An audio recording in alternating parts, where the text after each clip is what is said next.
नमस्कार दोस्तों। कोरोना की वजह से ऑफलाइन कॉलेज तो बंद हो गए और अब ऑनलाइन क्लासेज स्टार्ट की जा रही है आपकी हिंदी साहित्य की। जो अपन पढ़ रहे थे क्लासों में हिंदी की मूल आकर भाषाएं, जिसमें हमने संस्कृत तक पढ़ा था, जिसमें प्राचीन,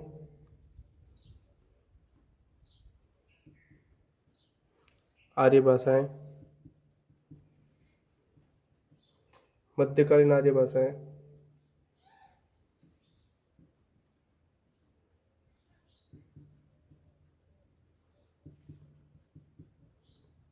और तीसरी है आधुनिक आर्य भाषाएं।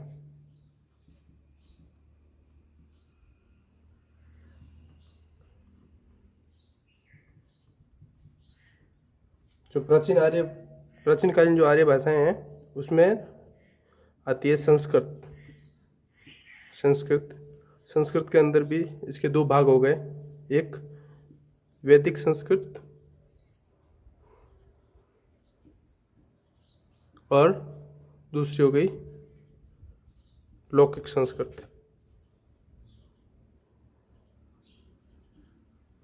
लौकिक संस्कृत, इन दोनों का जो समय है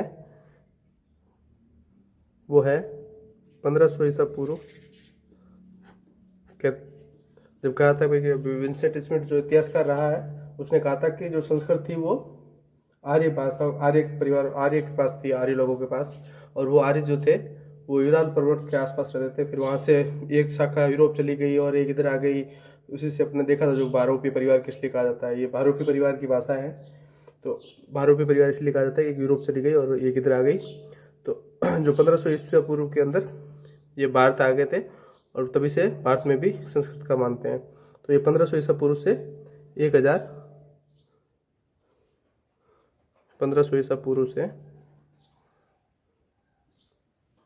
1000 ईसा पूर्व तक संस्कृत, वैदिक संस्कृत का मानते हैं, और 1000 ईसा पूर्व से 500 ईसा पूर्व तक लौकिक संस्कृत का। तो इन दोनों को मिला के इनका समय हो गया, जो है संस्कृत का जो समय है वो हो गया 1500 ईसा पूर्व से 1000 नहीं 500 ईसा पूर्व तक। ठीक है।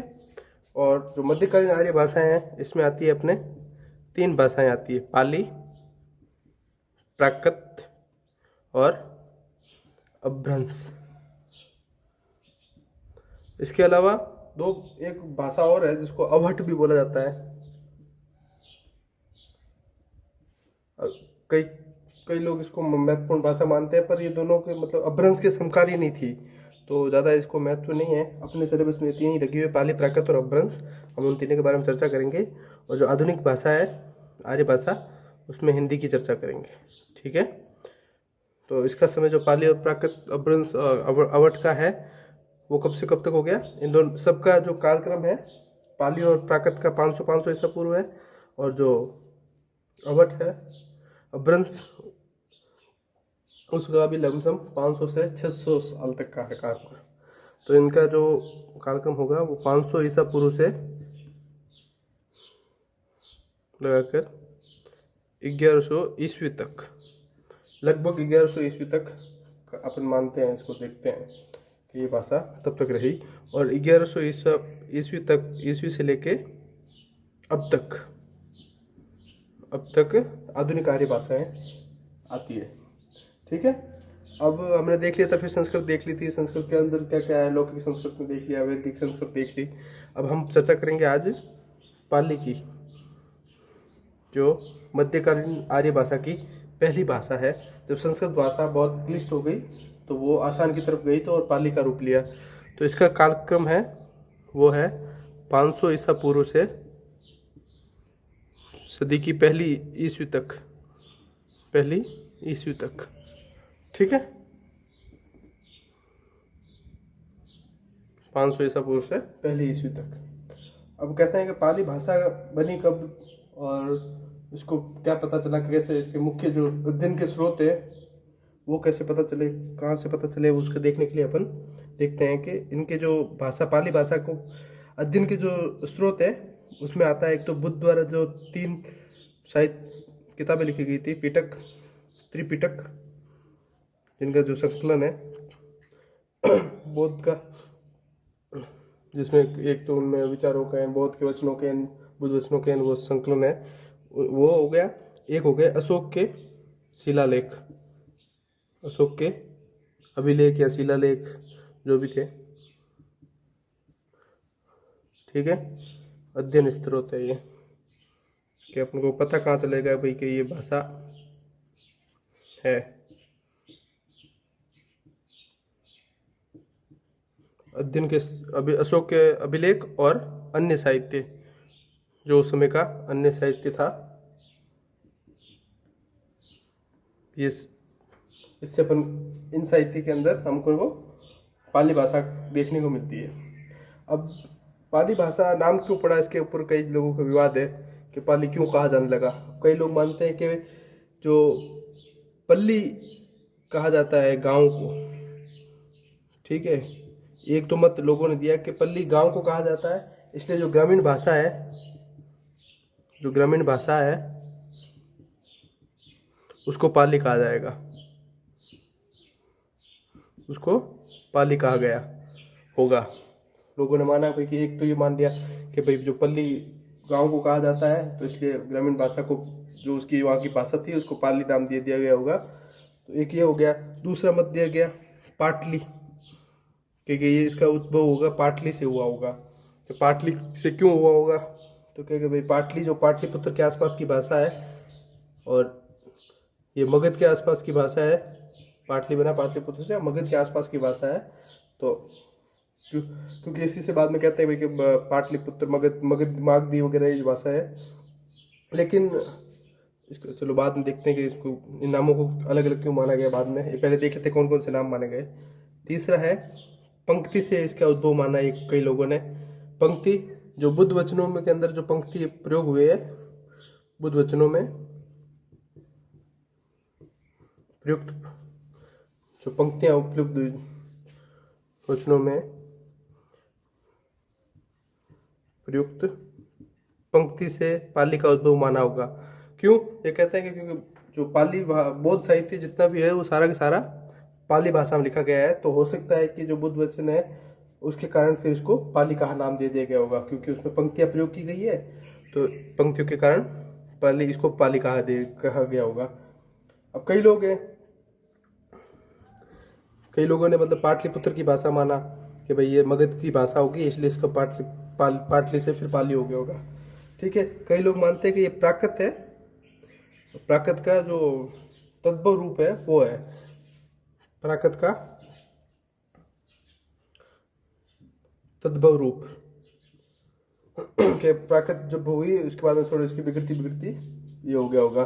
जैसे कहते हैं कि प्राकृत से पाइल बनी और पाइल से पाली बनी।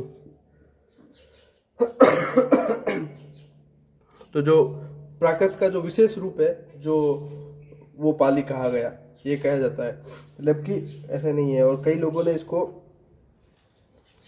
ये मत दिए थे सारे के सारे। बाकी जो ये साहित्य है और साहित्य और उनके कारण इनके नामों को अलग अलग लास्ट में माना जाएगा कि ये भाषा जो थी पाली भाषा, पाली भाषा का जो क्षेत्र है, उद्भव का क्षेत्र है, वो मथुरा और उज्जैन के बीच का है। मथुरा और उज्जैन के बीच की भाषा है ये। और मथुरा और उज्जैन पाटलिपुत्र के पास नहीं है, तो इसलिए इसको पाटली तो कहा जाएगा ही नहीं, क्योंकि पाटली से इसका उद्भव हुआ ये हो नहीं सकता, ठीक है। ग्रामीण वाला जो पल्ली और ग्रामीण भाषा वगैरह वो भी मत इतना महत्वपूर्ण नहीं है। इसको दो चीज़ें कहा जाता है कि एक दो चीज़ों से मानते हैं कि या तो प्राकृत से इसका उद्भव है, कुछ ना कुछ प्राकृत से है, और एक बौद्ध साहित्य के कारण कहते हैं पंक्ति, एक प्राकृत और पंक्ति दो में विवाद है कि इन दोनों की हो सकती है। क्यों प्राकृत के पास क्यों कहा जाता है कि प्राकृत इसकी जो भाषा है इसकी जो भाषा की बनावट है और व्याकरण की जो भाषिक संरचना है प्राकृत के करीब इसलिए है कि इसकी भाषिक संरचना प्राकृत के करीब है। पाली की भाषिक संरचना प्राकृत के करीब, और दूसरी इसलिए इसको प्राकृत से इसका उद्भव मानते हैं। दूसरी पंक्ति से इसलिए मानते हैं कि बौद्ध जो साहित्य था, बौद्ध साहित्य सारा का सारा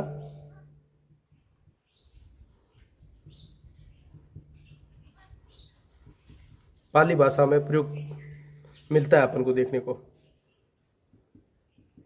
तो इस कारण जो कहा जाता है कि भाई पाली के अंदर जो बुद्ध साहित्य था उसके अंदर जो पंक्तियों को प्रयोग किया गया है, जो वचन है उनको पंक्तियाँ कहा जाता है। जो बुद्ध के वचन जो सारे लिखे गए हैं उनको पंक्तियाँ कहा जाता है। और इसलिए उन्होंने कहा कि भाई ये बौद्ध साहित्य होने के कारण, और एक दूसरे कारण माना कि जो ये बौद्ध साहित्य को पालने वाली भाषा है। कई लोगों ने ये भी माना कि पालने वाली भाषा है, इसलिए इसको पाली कहा गया है। तो कई लोग, दो चीज़ों के बाद में माना गया कि या तो ये प्राकृत के करीब है, और दूसरा इसकी जो साहित्य है वो बौद्ध साहित्य के पास में होने के कारण, सबसे ज़्यादा इसके बौद्ध साहित्य लिखा जाने के कारण कई लोग इसको बौद्ध प्राकृत भी कह देते हैं। बौद्ध प्राकृत भी कहते हैं, बौद्ध प्राकृत भी कहते हैं। ठीक है, तो ये तो इसका भाषा का नामकरण का विवाद हो गया कि भाई क्यों पड़ी, इससे आसानी से थोड़ा सा समझ लो बस। ठीक है, और दूसरी अब इसकी देखते हैं व्याकरण संरचना, कि भाई इसमें क्या क्या व्याकरण संरचना है। और ये जो भाषा है, जो ये उज्जैन और मथुरा के पास में उसका उद्भव क्षेत्र माना जाता है, और धीरे धीरे बाद में इतनी विकसित हुई जो बौद्ध साहित्य ने इसको अपनाया। और जब बौद्ध साहित्य पूरे विश्व में फैला तो इस भाषा का भी विस्तार हुआ। तो इसलिए ये भाषा महत्वपूर्ण आती है इसमें। ठीक है, अब जो पाली भाषा के व्याकरण संरचना है उसको देख लेते हैं। अपन संस्कृत में देखा था कि क्या क्या स्वर होते हैं। पाली में आते आते वो 4 स्वर, लौकिक संस्कृत में ही वो जो 4 स्वर थे वो गायब हो गए थे, जिसमें एक बड़ा री है, ल्र है, और वो 2 और शब्द थे, नाम याद नहीं आ रहा। ठीक है, तो वो गायब हो गए थे। वैसे ही यहाँ आते आते और भी इसमें बदलाव हुआ। जैसे ध्वनि संरचना में देखते हैं, ध्वनि संरचना में देखते हैं अपन,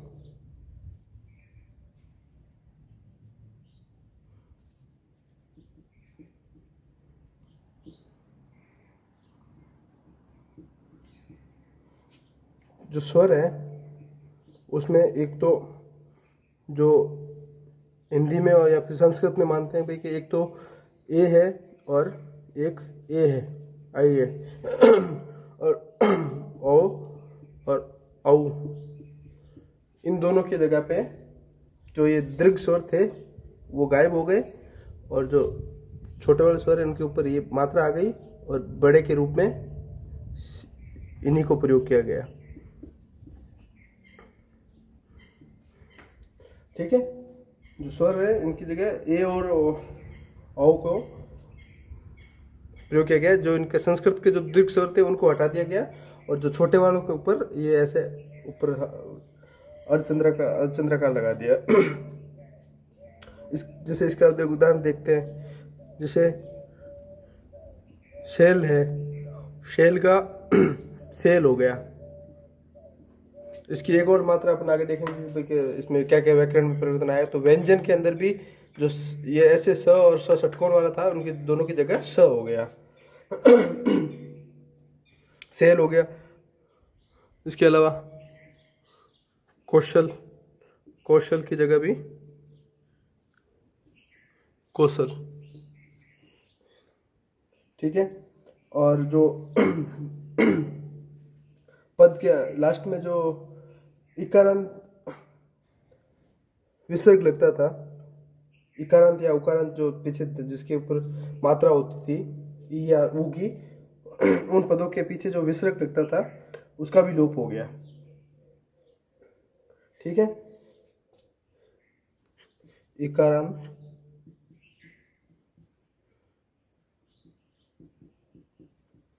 उकारांत पदों के साथ विसर्ग का लोप। इसका उदाहरण है अग्नि, अग्नि का हो गया अग्गी, धेनु का हो गया धेनु। ठीक है, और गुरु का हो गया गुरु। ठीक है, इसके अलावा जो री था उसको कहीं पे अ हो गया, कहीं ई हो गया और कहीं ऊ हो गया। जैसे उदाहरण देख लेते हैं, नृत्य है, नृत्य का हो गया नच। ठीक है, ऋतु का हो गया उतु, और मृत्यु का हो गया मितु। यानी कि जो री था वो कहीं पे अ पे बदल गया, कहीं पे ई पे बदल गया, कहीं ऊ पे बदल गया, ये अपन को देखने को मिलता है। ठीक है, यत्तु, और जो इसका ये ध्वनि थी ल की वो समाप्त हो गई, वो देखने को नहीं मिलती थी। ठीक है, इसके अलावा जो व्यंजन है उसमें भी कई सारे बदलाव आए। ये स्वर में हो गया, उसकी जगह व्यंजन, इसके बाद में व्यंजनों में भी बदलाव आए। जैसे मैंने बताया था श और स की जगह पे स और श का श हो गया, श और श का स हो गया। जैसे मनुष्य, मनुष्य क्या हो गया मनुष्यो, मनुष्यो। ठीक है, इसके अलावा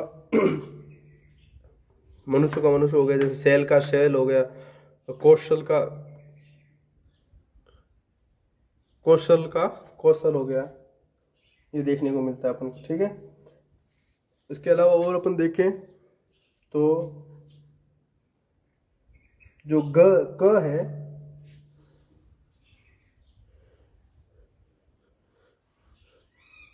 जो क है, क का ग हो गया। जैसे लोक है तो लोक का लोग हो गया, और जो ल और र की मात्रा है, ल और जो र व्यंजन है, मात्रा नहीं सॉरी, ल और र एक दूसरे के स्थान पे प्रयोग होने लगे। जैसे कहीं पे लिखा हुआ है ल और र एक दूसरे के स्थान पर प्रयोग। जैसे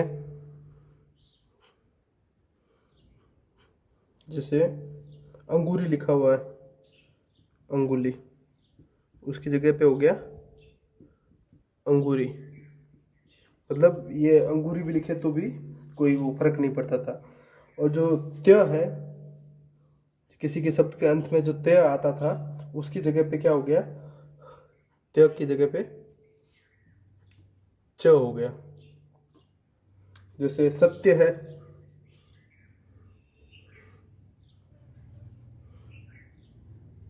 त्य का च हो गया। जैसे सत्य का सच हो गया। नृत्य का या फिर नृत्यम का, नृत्य या नृत्यम का नच हो गया। ठीक है। इसके अलावा जो शब्द था, जो पद था, उसके अंत में जो व्यंजन होता था, जो स्वर रहित व्यंजन जो है ना, जिसके पीछे नीचे हलांत लगा होता था, हलंत लगा होता था, ठीक है, उसका भी व्यंजन के समेत लोप होने लग गया। पदांत, पदांत हलंत का, पदांत हलंत, हलंत युक्त व्यंजन स्वर रहित, जो बिना स्वर के हैं, ठीक है, का लोप हो गया। जैसे उदाहरण देखते हैं अपन, जगत का जग हो गया, ठीक है, और महान का नृत्य का नृत्य हो गया, जो अपने ये देखा था नृत्यम का नच हो गया, ठीक है। इसके अलावा जो और ये तो हो गया व्यंजन के बाद। इसके अलावा जो संयुक्त स्वर है, संयुक्त स्वर में भी बदलाव आया। स्वर का हो गया, व्यंजन का हो गया, संयुक्त जो स्वर है,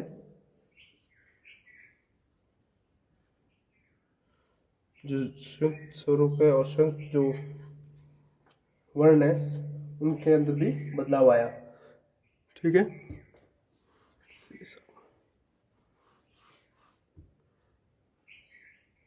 जैसे जो रेफ की मात्रा होती है, रेफ का लोप हो गया, और तथा परवर्ती व्यंजन का द्वितीयकरण हो गया, द्वितीयकरण, ठीक है। यानी कि जो रेफ की मात्रा है, जो ये वाली जो मात्रा थी, उसका लोप हो गया, मतलब वो गायब हो गई, और उसकी जगह जो अगला जो व्यंजन था वो डबल हो गया। जैसे इसका उदाहरण देख लेते हैं। सर्प का हो गया